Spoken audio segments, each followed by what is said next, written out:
حضور ایک طرف جا رہے تھے, نبی پاک صلی اللہ تعالیٰ علیہ وسلم نے فرمایا مجھے لہسن پسند نہیں ہے, اچھا نہیں لگتا. تو صحابہ نے کہا حضور کو لہسن پسند نہیں, لہسن پسند. بات چلتی گئی مدینے میں, یہاں تک کہ لوگوں میں یہ مشہور ہو گیا لہسن حرام ہو گیا. سب آئے حضور صلی اللہ تعالیٰ علیہ وسلم کے حضور, سب کہنے لگے لہسن حرام ہو گیا, لہسن حرام. کہا نہیں, حضور پاک صلی اللہ علیہ وسلم نے فرمایا کہ نہیں, اس کی بو بہت زیادہ ہوتی ہے, اس کی مہک زیادہ ہوتی ہے, اور ہم جب قرآن کی تلاوت کرتے ہیں مسجدوں میں آتے ہیں تو ہمارے منہ اتنے نہ مہکیں, کیونکہ اللہ کے فرشتے اپنا منہ ہمارے منہ سے لگا دیتے ہیں. میں یہ تیز بو والی چیز کو پسند نہیں کرتا. صحابہ کو بعد میں یہ کلیئرنس دینا پڑا, دوسرے صحابہ نے کلیئر کیا حضور سے سن کر کے کہ حرام نہیں ہے. میں یہ کہنا چاہ رہا ہوں حضور صلی اللہ تعالیٰ علیہ وسلم کی ایک ادا بھی دیکھتے, کسی چیز کو چھوڑ دیا, صحابہ تو اس کو پوری طور پر نکال دیتے تھے, ختم کر دیتے. عزیزان گرامی اوقات, تب جا کر کے اسلام کا اسٹیبلشمنٹ ہوا ہے مضبوط طاقت کے ساتھ. وہ صرف مسجد نبوی سے چلنے والی حکومت تھی. اب حالات یہ تھے کہ جیسے ہی نبی پاک صلی اللہ علیہ وسلم مدینے میں آئے, تیسرا کام, پہلا کام مسجد نبوی کا, دوسرا کام عقد مواخات بھائی چارگی کا, تیسرا کام یہودیوں سے اور مدینے کے رہنے والوں سے ایگریمنٹ کیا. تقریباً 52 اس کے اندر وہ تھے ٹرمز تھے. جیسے آپ حضور صلی اللہ علیہ وسلم اور ان کے درمیان 52 بنود تھے جن پر دستخط ہوئی. وہ سارے چیزیں آج بھی میثاق مدینہ اس کو کہتے ہیں, حضرت ابوبکر صدیق کے بنائے ہوئے تھے. آپ کو پتا ہے یو این اے کے ایک رپورٹ میں اگر آپ کو بتاؤں, یو این اے نے کئی لوگوں کے درمیان ایگریمنٹ بنوائے صلح کے اور زندگی گزارنے کے, فلسطین اور اسرائیل کے بیچ, ساؤتھ سوڈان اور نارتھ سوڈان کے بیچ, اور دنیا کی کئی کنٹریز کے درمیان. یہ جو بنائے یو این اے کی طرف سے, ان میں سے سب سے چھوٹی جو ایگریمنٹ ہے اس کے پیجز 4,500 صفحات کے. 4,500 صفحات میں کیا لکھ مارا ہے پتہ نہیں. صدیق اکبر رضی اللہ تعالیٰ عنہ نے ایسا میثاق بنایا تھا جو 14 صدیوں تک آج تک یاد کیا جا رہا ہے, جو صرف 1.5 صفحے کے اندر موجود تھا. ایک صفحہ اور دوسرا آدھا صفحہ, اس کے درمیان 52 ایسے ٹرمز تھے, کنڈیشنز تھے جو دونوں کے درمیان تھے. اس میں سے مین چیز یہ تھی, ہم مدینہ طیبہ میں آئے, ہم تمہیں تکلیف نہیں دیں گے, تم ہمیں نہیں دو گے, لڑائیاں ہماری آپس میں نہیں ہوں گی, اور قریش جب بھی حملہ کریں گے, مکہ والے آئیں گے تو ہم ساتھ میں مل کے لڑیں گے. مدینہ کی حفاظت تمہارے لیے بھی ہمارے لیے بھی. تم جس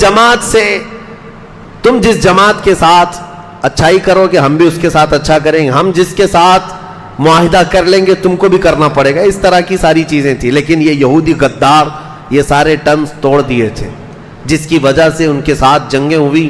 بنو نذیر, بنو قریظہ, یہ جو 2 قبیلے تھے, ان کو مار کر بھگایا گیا, مدینے سے نکالا گیا.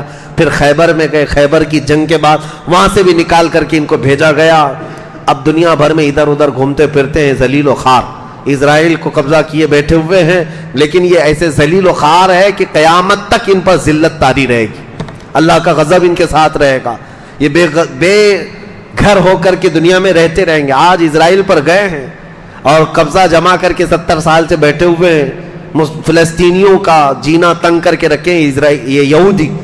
دیکھنا وہ وقت آئے گا یہاں سے بھی یہ بے گھر ہوں گے اور ان کو وہاں سے بھی نکالا جائے گا. بلکہ حدیث پاک ہے, مسلم شریف کی حدیث ہے, ایک وقت آئے گا, حدیث شریف بتا رہا ہوں میں, جب حضرت امام مہدی حضرت عیسیٰ علیہ السلام کا دور آئے گا, مسلمان گزر رہا ہوگا تو جو پتھر ہوگا نا, پتھر بھی اللہ اس کو بولنے کی طاقت دے گا.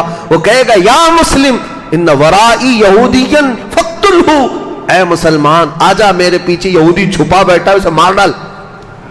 پتھر بولیں گے. حضور صلی اللہ علیہ وسلم نے فرمایا میرے عزیز وہ دور کب آئے گا؟ ظاہر سی بات ہے ہماری ان باتوں کو ابھی اسرائیلی بڑے سیریس لیتے ہیں, پھر ہمیں ویزا نہیں دیتے ہیں بیت المقدس جانے کے لیے. پچھلی مرتبہ ایسا ہوا کہ تقریباً 6 گھنٹے ایئرپورٹ پہ بٹھایا اور مجھے وہاں سے ریجیکٹ کیا کہ جا نہیں سکتے. تقریریں گڑتی ہیں, چبھتی ہیں, جیسی بھی ہوتی ہوں گی, یہ امانت ہے, ہم سپرد کر کے جائیں گے انشاءاللہ. اور میرے آقا کا فرمان ہے سب سے افضل جہاد ظالموں کے سامنے حق بات اعلانن کرنا، اور ہم وہ کرتے رہیں انشاءاللہ۔ میں یہ عرض کر رہا ہوں، حضور اکرم صلی اللہ تعالیٰ علیہ وسلم نے جب حکومت قائم فرمائی، تیسرا میثاق مدینہ ہو گیا، ایگریمنٹ ہو گیا۔ اب اس کے بعد یہ یہودی ایسے تھے، ایگریمنٹ تو حضور کے ساتھ کر رہے تھے لیکن منافق تھے، اندرونی طور پر سازشیں رچتے، یہاں کی خبریں مکہ والوں کو دیتے تھے خط لکھ کر کے، اور مکہ والوں کو انہوں نے ہی ابھارا تھا۔ پھر جنگ بدر واقع ہوئی، جنگ بدر میں کفار مکہ 70 کی تعداد میں مارے گئے تھے، ایسی ہزیمت ان کی کبھی نہیں ہوئی تھی، مکہ والے اتنی بڑی تعداد میں کبھی مرے نہیں تھے۔ حضور صلی اللہ تعالیٰ علیہ وسلم کے ان صحابہ کے ہاتھ مارے گئے تھے جن صحابہ کو انہوں نے مکہ سے نکالا تھا، مکہ سے بے گھر کیا تھا، یہاں تک کہ وہ امیہ جو حضرت بلال کا آقا تھا اس کو حضرت بلال نے مارا ہے۔ وقت بدلتا ہے، تلک الایام نداولها بین الناس، اللہ فرماتا ہے یہ دن ہے ہم لوگوں کے درمیان پھیر کر کے لے آتے ہیں، آج کا بادشاہ کل کا فقیر، اور آج کا فقیر کل کا بادشاہ، یہ ناممکنات میں سے نہیں ہے۔ اس جنگ بدر میں جو مارے گئے تھے وہ صرف 70 کافر ہی نہیں، کفر مارا گیا ہے، ابو جہل مرا ہے، اس میں عتبہ مرا ہے، شیبہ مرا ہے۔ اس کی آپ کو بتاؤں، جنگ بدر میں بڑے بڑے سردار مارے گئے تھے، اس کا غم ایسا تھا مکہ والوں کو کہ 2 سال روتے تھے، 2 سال تک مرثیے پڑھتے، اشعار پڑھ پڑھ کر کے روتے تھے، اور اسی غم میں ابو لہب مر گیا جو جنگ میں آیا نہیں تھا۔ کہا کہ یہ بڑی بے عزتی کی بات ہے، محمد اور ان کے پروانوں کو ہم جس طرح یہاں آسانی سے مارتے تھے، ایسی طاقت ان کے پاس آئی کیسے کہ ہمارے 70 مار گرائے، اور پھر 70 مارے ہی نہیں بلکہ 70 کو گرفتار کر کے مدینہ بھی لے گئے، قیدی بھی بنائے۔ یہ آسان بات نہیں تھی، تو یہ چرچا پورے عرب میں پھیل گیا تھا کہ بدر میں انہوں نے تو ان کے چھکے چھڑا دیے، ختم کر دیا ان کے طاقت کو، ان کے رعونت کو، ان کے رعب و دبدبے کو۔ اس کے بعد پھر جنگ احد ہوئی، پھر جنگ خندق ہوئی، جنگیں ہونے لگی مکہ والوں کے درمیان، مدینے والوں کے درمیان، 6 سال کنٹینیو چلتی رہی۔ پھر رسول پاک صلی اللہ علیہ وسلم 1400 صحابہ کے ساتھ عمرہ کے لیے گئے تھے، عمرہ آنے سے انہوں نے روک دیا۔ اب حکومت قائم ہے، نبی پاک صلی اللہ تعالیٰ علیہ وسلم کے صحابہ کی تعداد دن بدن بڑھتی جا رہی۔ 6 ہجری میں حضور عمرہ کے لیے گئے لیکن عمرہ کرنے نہیں دیا، اور وہاں سے صلح ہو گئی مکہ والوں کے درمیان اور مدینے والوں کے درمیان، جس کو صلح حدیبیہ کہتے ہیں۔ اس کے بھی ایگریمنٹ لکھے گئے تھے۔ ایگریمنٹ اگرچہ بظاہر مکہ والوں کی حمایت میں تھے، مدینے والوں کی نہیں تھے، حضور نے پھر بھی اس پر دستخط فرمائے، اس کو اوکے کیا، جاری فرمایا۔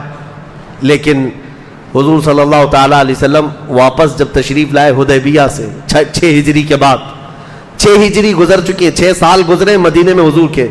اب رسول کریم صلی اللہ علیہ وسلم نے بادشاہوں کے پاس خط بھیجنے شروع کیے، 12 صحابہ منتخب کیے۔ ان 12 صحابہ کو الگ الگ ملکوں میں، ایک ایران کا بادشاہ جو اس وقت کسرا تھا، کسرا کے پاس خط بھیجا، شاہ مقوقس جو مصر کا بادشاہ تھا اس کے پاس بھیجا، روم کا بادشاہ تھا عظیم ہرقل اس کے پاس بھیجا، نجاشی جو ایتھوپیا کا بادشاہ تھا اس کے پاس بھیجا، بحرین کا جو بادشاہ تھا اس کے پاس خط بھیجا۔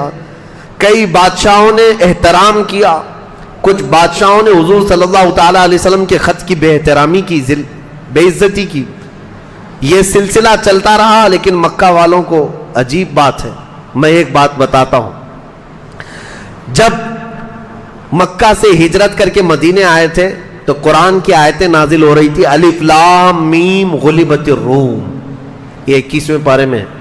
روم اس وقت کا سپر پاور ہے، اور قرآن میں آ رہا ہے کہ رومیوں کو شکست ہو جائے گی، جبکہ سپر پاور کے لیے کہہ رہا ہے۔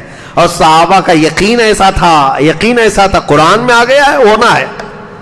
یہ بادیہ نشین صحابہ، بغیر چپل کے چلنے والے، پیوند لگے کپڑے، کھجور کی گٹلیاں چوس کر دن گزارنے والے، جب چلتے پھرتے کہتے تھے کہ ہم روم کو شکست دے دیں گے، روم کو مار گرائیں گے، ختم ہو جائیں گے۔ مکہ والے ٹھٹا مار کر کے ہنستے تھے، کہا مارتے تھے، دیکھو ان کی شکلیں، یہ دیہات کے رہنے والے، اور کس سے پنگا لیں گے، کس سے مقابلہ کریں گے؟ روم سے، لاکھوں کی فوج جن کی ہے، آدھی دنیا پر سلطنت ان کی ہے، لیکن صحابہ کہتے تھے وہ وقت بھی آئے گا، وہ وقت بھی آئے گا۔ مکہ والے مذاق میں اڑاتے تھے، لیکن جب بدر ہو گیا، بدر کے میدان میں مکہ والوں نے دیکھا تو تھوڑا کھٹک گئے کہ یہ جو بولتے تھے کہیں سچ تو نہیں ہو جائے گا، یہ جو بولتے تھے روم تک پہنچیں گے۔ میاں روم کی حکومت ایسی آج کے دور میں جیسے امریکہ ہو، یو ایس اے ہو، سپر پاور کی حیثیت سے دادا گیری پوری دنیا میں کرتا ہے، یا پھر رشیا کی حیثیت جس کو چاہو مارتے رہو، دہشت گرد کبھی نہیں بنیں گے۔ یوکرین کو مار مار کر کے دھول میں ملا دیا، لیکن کوئی نہیں کہتا کہ وہ آتنکوادی ہے، اتنے بم ڈال دیے، لیکن اگر وہی چاقو لے کر کے بھی کوئی مسلمان دکھتا تو آتنکوادی ہوتا۔ میرے عزیزو، یہ دگلی پالیسی دنیا میں صرف اس لیے ہے کہ دنیا صرف طاقت کی زبان جانتی ہے۔ جو دادا ہے وہ 1000 گناہ کر لے کچھ بھی نہیں ہے، وہ پاک سمجھا جاتا ہے۔ اسی طرح سے اس وقت روم کی حکومت تھی، رومن امپائر، کوئی کچھ نہیں کہتا تھا، اور صحابہ پیوند لگے کپڑے پہنے ہوئے کہتے ہیں روم کو شکست دے دیں گے۔ میں سوچتا ہوں کیسا یقین تھا اور کیسا جذبہ تھا۔ آج دنیا میں لوگوں سے کہیں تو کہتے ہیں مولانا اتنی بڑی بڑی باتیں مت کرو، ہم تو مائنورٹی میں کیا کر لیں گے، ہم یہاں پہ ہم چھوٹی تعداد میں، بڑی باتیں مت کریں، حالات صحیح نہیں ہیں۔ میں پوچھتا ہوں وہ 313 کی تعداد میں تھے، لیکن روم سے لڑنے کی باتیں کرتے تھے، مقابلہ کرنے کی باتیں کرتے تھے۔ اسی لیے شاعر نے سچ کہا ہے، آج بھی ہو جو ابراہیم سا ایمان پیدا، آگ کر سکتی ہے انداز گلستان پیدا۔ ایمان تو رکھو میرے عزیزو، یقین تو رکھو۔ اس کے بعد بدر ہو گئی، خندق ہو گئی، احد ہو گئی، اب حدیبیہ میں صلح ہو گئی، جنگ بندی ہو گئی، جنگ ختم ہو گئی۔ مکہ والے مدینے والے لڑتے نہیں تھے ابھی، لیکن یہ ایگریمنٹ کب تک چلنے والا ہے؟ 1 سال نہیں چلا، مکہ والوں نے خود ہی توڑ دیا، کیونکہ اس ایگریمنٹ میں ایک شرط یہ تھی کہ جو حلیف جماعت یعنی پارٹنر، مدینے والوں کی پارٹنر جماعت تھی بنو خزاعہ جو مکہ کے اطراف میں رہتے تھے، اور مکہ والوں کی پارٹنر تھی ایک بنو بکر جو قبیلے تھے، اختیار تھا جو جس کا پارٹنر بننا چاہے بن جائے۔ مسلمانوں کی جو پارٹنر جماعت تھی بنو خزاعہ، ہوا یہ کہ بنو بکر اور بنو خزاعہ دونوں دشمن جماعتیں تھیں، آپس میں قبیلے لڑتے تھے۔ تو ان لوگوں نے یہ دیکھا کہ اب صلح ہو گئی، جنگ نہیں ہو رہی ہے مکہ اور مدینے والوں کے بیچ میں، تو بنو بکر والوں نے کیا کیا، بنو خزاعہ کو اتنا مارا کہ قتل کیا، ان کے 80 آدمیوں کو قتل کر دیا، جو رسول اللہ کی پارٹنر جماعت یعنی حلیف جماعت۔ اب بنو خزاعہ کے لوگ مکہ کے اطراف تھے، وہاں مارے جا رہے تھے، کیونکہ ایگریمنٹ میں ہی لکھا ہوا تھا صلح حدیبیہ میں، جو ہماری پارٹنر جماعتیں ہوں گی ان کے ساتھ بھی تم چھیڑ چھاڑ نہیں کرو گے، اور تمہاری پارٹنر جماعتیں جتنی ہوگی ان کے ساتھ بھی ہم نہیں چھیڑیں گے، جنگ نہیں کریں گے۔ لیکن یہاں ہوا یہ، بنو بکر مارتے بنو خزاعہ کو، اس کے بعد مکہ میں جاتے ہیں، مکہ کے سارے سرداروں کو کہتے ہیں کہ دیکھو ہم نے مار دیا ان کو، تو مکہ والے سارے خوشیوں سے طبلے بجاتے، اچھا کیا تم نے، حالانکہ ان کو روکنا چاہیے تھا کہ ہمارا ایگریمنٹ ہوا ہے، تم نے کیوں مار دیا، وہ مسلمانوں کی حلیف جماعت ہے، پارٹنر ہے۔ مکہ والے شامل ہوئے، یہاں تک کہ بنو خزاعہ کے کچھ لوگ بھاگ کر کے حرم میں داخل ہوئے پناہ لینے کے لیے، تب بھی بنو بکر کے اور مکہ کے کچھ لوگوں نے حرم میں بھی ان کا قتل کیا۔ حرم میں جب کسی کا قتل نہیں ہوتا تھا، اتنا بڑا واقعہ ہوا، سنو اب حدیث پاک۔ حضرت ام سلمہ فرماتی ہیں حضور صلی اللہ تعالیٰ علیہ وسلم وضو فرما رہے تھے میرے گھر میں، شام کا وقت تھا، اچانک وضو کا لوٹا چھوڑ دیا اور کھڑے ہو کر کے حضور نے فرمایا لبیک لبیک لبیک 3 مرتبہ فرمایا، اور اس کے بعد فرماتے ہیں نصرت نصرت نصرت۔ ام سلمہ کہتی ہیں یا رسول اللہ صلی اللہ علیہ وسلم کیا بات ہے؟ حضور فرماتے ہیں ہماری حلیف جماعت بنو خزاعہ پر بنو بکر نے حملہ کیا ہے اور ان کے آدمیوں کو قتل کیا ہے، اور بنو خزاعہ اپنے قبیلے سے مجھے مدد کے لیے پکار رہے ہیں، تو میں نے یہی سے لبیک کا نعرہ لگایا ہے۔ یہ میرے آقا نے فرمایا، یہ حدیث میں موجود ہے، حضور وہاں سے لبیک کہہ رہے ہیں، ہاں میں حاضر ہوں میں حاضر ہوں میں حاضر ہوں۔ عزیزان گرامی، اسی لیے بریلی والے اپنے پیٹ سے کوئی عقیدہ نہیں کرتے، وہ صحابہ کا مسلک تھا جو امام اہل سنت اعلی حضرت کا مسلک ہے۔ ہم یہاں سے پکارے وہ وہاں سے سنے، مصطفیٰ کی سماعت پہ یہ ہمارا عقیدہ الحمدللہ صحابہ کا ہے۔ بنو خزاعہ کی مدد کے لیے حضور کھڑے ہوئے اور صحابہ سے کہا دیکھو ایگریمنٹ ٹوٹ گیا, انہوں نے ہماری حلیف جماعت کو مار دیا ہے. اب ہوا یہ کہ صحابہ اکرام میں بھی جوش تھا, حضور نے سب کو تیار کیا, کہا کہ اب انتقام لینا ہوگا کیونکہ ہماری پارٹنر جماعت ہے, کل کو کیا ہوگا, وہ کہیں گے کہ مسلمانوں کے ساتھ ہونے کا کوئی فائدہ نہیں. حضور صلی اللہ تعالی علیہ وسلم نے جیسے ہی اعلان فرمایا, صحابہ جمع ہو گئے, کتنے, 10,000 کی تعداد میں. اب یہ 7ویں ہجری ہے, 10,000 کی تعداد میں صحابہ جو جمع ہوئے, مکہ والوں میں کھلبلی مچ گئی کہ اب کیا ہو گیا. انہوں نے کہا یہ تو غلط ہو گیا, نہیں ہونا چاہیے تھا, ایگریمنٹ ٹوٹ گیا ہے, یہ بنو خزاعہ کو مارا گیا ہے, اچھا نہیں ہے. سارے لوگوں نے کہا ایک کام کرو, جاؤ محمد صلی اللہ تعالی علیہ وسلم سے, نہیں بلکہ حضور صلی اللہ علیہ وسلم نے اپنے ایک صحابی کو بھیجا, کہا کہ ابھی بھی موقع دیتے ہیں, 3 شرطیں رکھو ان کے پاس, جا کر کے کہ بنو بکر جنہوں نے مارا ہے, جتنے لوگوں کو مارا اتنے ان کی جماعت کے لوگوں کو قتل کیا جائے گا, خون بہا اس کو کہتے ہیں, دیت, قصاص. یہ ایک شرط یہ ہے, جتنے لوگوں نے ہماری پارٹنر جماعت کو مارا ہے اتنے تمہارے بھی مارے جائیں گے. دوسری شرط یہ ہے, مکہ والے تم اعلان کر دو آج کے بعد سے بنو بکر تمہاری حلیف جماعت نہیں ہے, تمہاری پارٹنر نہیں. یا تو تیسرا یہ اعلان کر دو کہ جو ایگریمنٹ صلح حدیبیہ میں ہوا ہے وہ ختم ہو گیا. حضور کے ایک قاصد صحابی مکہ آئے, ان لوگوں سے کہا کہ 3 شرطیں رسول اللہ نے بیان کی. مکہ والوں نے ٹھٹا مار کر کے کہا تینوں بھی منظور نہیں ہمیں, نہ ہم کسی کے خون کا بدلہ دیں گے, نہ ہم اپنی پارٹنر جماعت کا ساتھ چھوڑیں گے, اور اگر تم یہ کہتے ہو ایگریمنٹ ہے یا نہیں ہے, جاؤ بول دو کہ ایگریمنٹ ختم ہو گیا. غرور میں تھے, ایسے گھمنڈ میں تھے. صحابی رسول واپس آئے, حضور سے کہا یا رسول اللہ صلی اللہ علیہ وسلم, انہوں نے دونوں شرطیں نامنظور کی اور کہا ایگریمنٹ ٹوٹ گیا, ختم ہو گیا. حضور نے فرمایا چلو اب چلتے ہیں مکہ, یہ فتح مکہ کے راستے ہیں, یہاں سے اب اسلام کی وہ نشر و اشاعت جہاں سے میرے آقا ہجرت کر کے گئے تھے واپس اس وطن آنے والے ہیں. جیسے انہوں نے اعلان کیا ایگریمنٹ ٹوٹ گیا ہے, حضور پاک صلی اللہ علیہ وسلم نے صحابہ کو اعلان کیا تو صحابہ جوش و خروش میں جمع ہوئے. اب یہ نقل و حرکت مکہ والوں کو پہنچی, مکہ والوں میں کھلبلی مچی, کہا ایسا نہ ہو ایگریمنٹ کو دوبارہ رینیو کیا جائے, تجدید کی جائے, غلطی سے ہم نے کہہ دیا تھا ٹوٹ گیا, نہیں ابھی نہیں ٹوٹا ہے, اس کو رینیو کیا جائے. اور اپنے سردار ابو سفیان کو بھیجا کہ جاؤ مدینے میں جا کر کے بات کرو کہ ہم ایگریمنٹ رینیو کرنے آئے. جب وہ مدینے میں آئے ابو سفیان, رسول اللہ صلی اللہ علیہ وسلم نے بات ہی نہیں کی, حضور نے بات ہی نہیں کی ابو سفیان سے.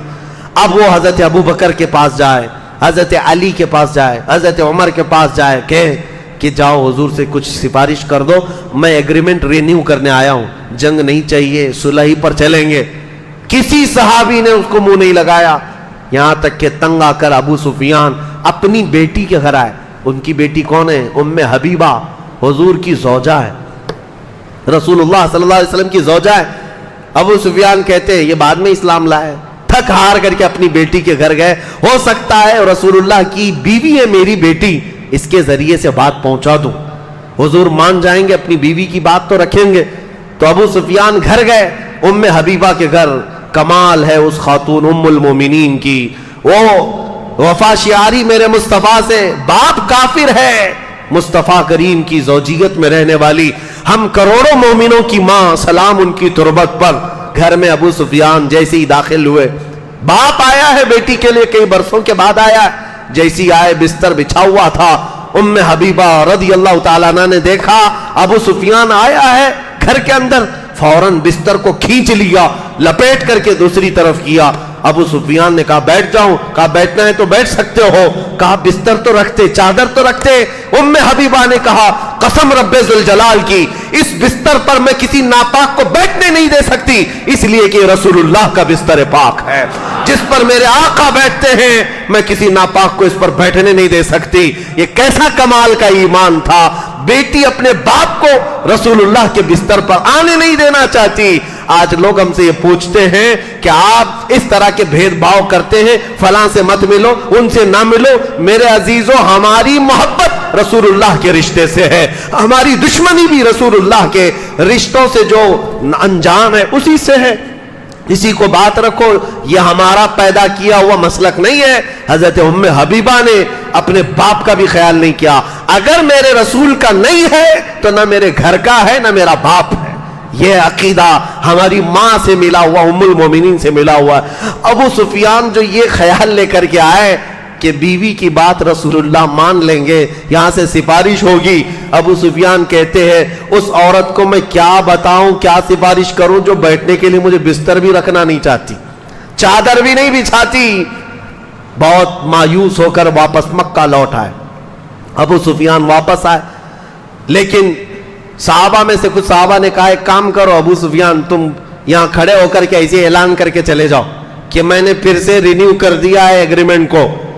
وہ کھڑے ہو کر کے مسجد نبوی کے پاس زور زور سے اعلان کر کے گئے، تو اس کا کیا اثر ہوگا؟ کسی نے ہاں کہا، لبیک کہا، حضور نے اس پر منظوری دی نہیں۔ مکہ واپس آ کر کے کہا، مکہ والوں نے پوچھا کیا ہوا کیا ہوا، ایگریمنٹ رینیو ہو گیا؟ کہا نہیں، کسی نے میری سنی تو نہیں، لیکن میں نے زور سے اعلان کر دیا ہے، میں نے زور سے بتا دیا ہے، جیسے بھاشن کوئی پی ایم دے کر کے چلا جائے، کسی کو سمجھ میں آئے نہ آئے، بول تو دیا ہے نا، ہم نے تو کنڈم کیا ہے، مذمت کیا ہے۔ اسی طرح کا اس زمانے کا وہ تھا، کہا میں نے تو بول دیا۔ مکہ والوں نے پوچھا کسی نے اس پر لبیک کہا؟ ہاں کہا ہے۔ کہا نہیں، کسی نے نہیں کہا۔ تو کہا پھر اس رینیویشن کا کیا مطلب ہے، یہ تجدید کہاں ہے یہ؟ اس کے بعد بات ہوئی، مکہ والوں نے کہا اب تیار ہو جاؤ، محمد صلی اللہ علیہ وسلم وہ فوج لے کر کے آئیں گے جس کا مقابلہ ہم میں سے کوئی نہیں کر سکتا۔ بات حقیقت تھی، 7ویں ہجری تھی اور ذی القعدہ کا مہینہ تھا۔ رمضان گزار کر کے نبی کریم صلی اللہ تعالی علیہ وسلم صحابہ کو اعلان کرتے ہیں، صحابہ نکل پڑے، مدینے کے جتنے صحابہ تھے سب نکلے ہیں، اور حتیٰ کہ حضور کی جتنی ازواج مطہرات تھی سب سفر میں ساتھ تھی۔ جب رسول پاک چلتے آئے اور یہاں تک کہ راستے میں حضور کی جتنی حلیف جماعتیں تھیں، یعنی جو پارٹنر قبیلے تھے، سب ساتھ ہوتے گئے۔ مکہ سے ابھی 35 کلومیٹر دور یہ لشکر جرار میرے آقا کا تھا۔ ارے 313 کا مقابلہ کرنے کی سکت نہیں تھی، آج تو 10,000 کی تعداد میں آ رہے تھے، 10,000 کی تعداد۔ جب حضور صلی اللہ تعالیٰ علیہ وسلم صلح کر رہے تھے 1 سال پہلے، حضرت عمر بڑے بے قرار تھے، بہت بے قرار تھے۔ وہ کہہ رہے تھے ہم کیوں دب کر صلح کر رہے ہیں، ان سے جنگ کریں گے، ان کو ماریں گے۔ حضور یہی فرما رہے تھے، اے عمر میری آنکھیں جو دیکھ رہی وہ تم نہیں دیکھ سکتے، میرے مصطفیٰ سال بھر پہلے وہی دیکھ رہے تھے کہ اللہ تعالیٰ اس شان کے ساتھ مکہ میں داخل کرے گا۔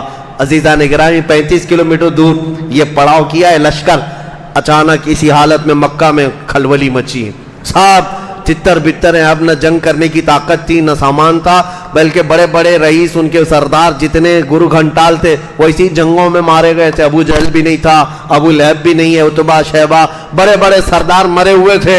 جو کچھ بچی کچی جماعت کو لے کر چلنے والے ابو سفیان، اور ابو سفیان حضرت عباس کا خاص دوست تھے۔ حضرت عباس کون ہے؟ حضور کے چچا ہیں۔ حضرت عباس ابو سفیان سے کہتے ہیں میں تیرا کام کراتا ہوں۔ مکہ میں ابو سفیان کو ساتھ لیے اور کہا حضور صلی اللہ علیہ وسلم ابھی مکہ آئے نہیں، 35 کلومیٹر دور ہے۔ حضرت عباس رات کے وقت ابو سفیان کو اپنی اونٹنی پر بٹھا کر لے آئے، چل رسول اللہ کے پاس تجھے سامنے کر دیتا ہوں، جتنا کیا گیا سب ہے وہ معاف کر دیں گے۔ ابو سفیان جنگ بدر میں سامنے ہے، احد میں سامنے ہے، خندق میں سامنے ہے، ہر جنگ میں حضور کے سامنے ہے۔ ابو سفیان خالی جنگ کرنے والے نہیں بلکہ سب کو ابھارنے والے، اور اس شخص کو پکڑ کر حضرت عباس لے آ رہے ہیں اور یہ کہتے ہوئے مجھے یقین ہے محمد عربی پر، چلو چلتے۔ ابو سفیان ساتھ آ گئے، رات کا وقت تھا، قافلہ پڑاؤ کیا ہے رسول اللہ کا، دوسرے دن مکہ میں داخل ہونے والے۔ حضرت عباس جیسے ہی آ رہے تھے، کیونکہ وہ اسلام لائے ہوئے تھے، آ رہے تھے ابو سفیان کو لے کر کے حضور کے خیمے پہنچنے والے تھے، اس سے پہلے حضرت عمر کی نظر پڑ گئی، بچ بچا کر کے تو آئے تھے۔ حضرت عمر دیکھ لی خیمے سے باہر آئے، جلال کے ساتھ ایک ایسا اعلان کیا کہ پورے خیمے میں لوگوں کی نیند اڑ گئی۔ کہا کہ یہ کافر کو کہاں سے لایا گیا ہے، اس عظیم دشمن رسول کو کہاں سے لایا گیا ہے؟ حضرت عباس نے کہا جلدی چلو جلدی چلو، رسول اللہ کے خیمے میں داخل ہو جاؤ نہیں تو عمر چھوڑے گا نہیں۔ حضور صلی اللہ تعالیٰ علیہ وسلم کے خیمے میں داخل ہو گئے۔ ابھی یہ لوگ گئے ہی تھے کہ حضرت عمر پیچھے سے آ گئے، کہا یا رسول اللہ اس شخص کا کیا کرنا ہے، آج آخری وقت ہے، آپ بتا دیں میں تلوار لے کر کے آیا ہوں، اب ابو سفیان دوبارہ مکہ نہیں جائے گا۔ حضور صلی اللہ تعالیٰ علیہ وسلم نے کہا عمر تلوار نیچے رکھو، تلوار نیچے کرو۔